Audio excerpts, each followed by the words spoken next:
Steve Binder, when he met with the Colonel,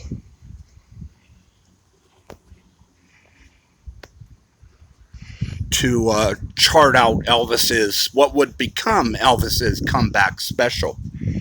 Um, he made the mistake of asking the Colonel what he had in mind, and the Colonel said, "I want my boy to do 12 songs and say goodnight. Christmas songs at that." That was the Colonel's intention for the Singer Christmas special. Steve Binder said, and Binder knows this is Elvis's first special, and he had been away from television, and he's been doing awful movies, and so Steve said, "Well, let's talk about it." Thankfully, he was able to talk about it, and you had Elvis's comeback special, which really brought him back, because Steve Binder showed him in all his glory. Instead of the Colonel, instead of Elvis coming out and singing 12 Christmas songs, saying goodnight, you had a little bit more of Elvis, the superstar, the rock musician, the rock performer, not musician. And you get that throughout Elvis's career with productions, with movies, primarily.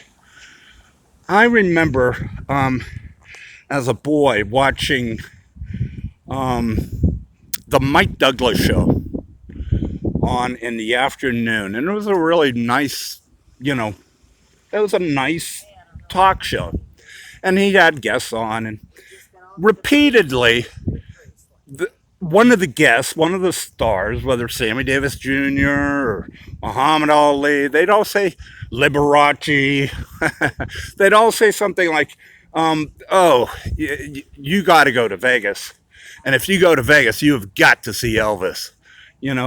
And Mike Douglas goes, "I keep hearing that from everybody. I keep hearing about his show." He said, "They're there. Oh, his show is fantastic. It's great. It's great."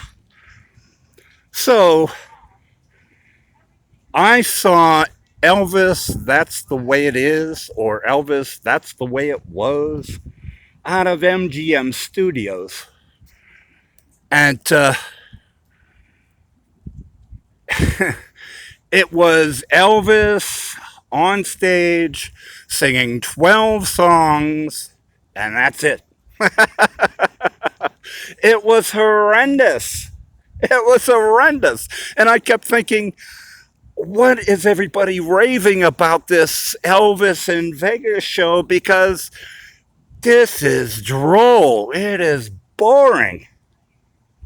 Well, it turns out when Elvis died, and truth started coming out, the producer of the film, the director of the film, gave the Colonel a cut, a director's cut, if you will, of the show he wanted, the movie he wanted. And it was phenomenal. It had everything in it. And it eventually came to market. But it really showed Elvis in Vegas. Everything. Him down in the crowd, kissing girls and coming up to him, and just phenomenal. And you say, yeah, it rings true, But the director said, when I gave the cut to the Colonel, he said, cut all this out. I just want, my boy on the stage. And it was awful. Only after Elvis's death did it come out. And then finally, Elvis released a live album in 1974. from his hometown of Memphis here. Elvis at the Mid-South Coliseum, which is no longer around. And, I questioned it when it came out because it was a single album. And it's like only a year after Aloha. So I'm thinking, what is the occasion? Why is he doing this? And I listened to the album, and it was awful. It was terrible, which only compounded my question, why put this album out at all? Well, it turns out it was originally released as a double album. It was not released as a single album. What I got a hold of up in the north was a piece of crap. What the people got down here with the double album was Elvis's true return to concerts in his hometown. And the set list is phenomenal. It truly shows Elvis's interest in all his interests. He always wanted to be part of a choir, of a male chorus. He does that in the concert.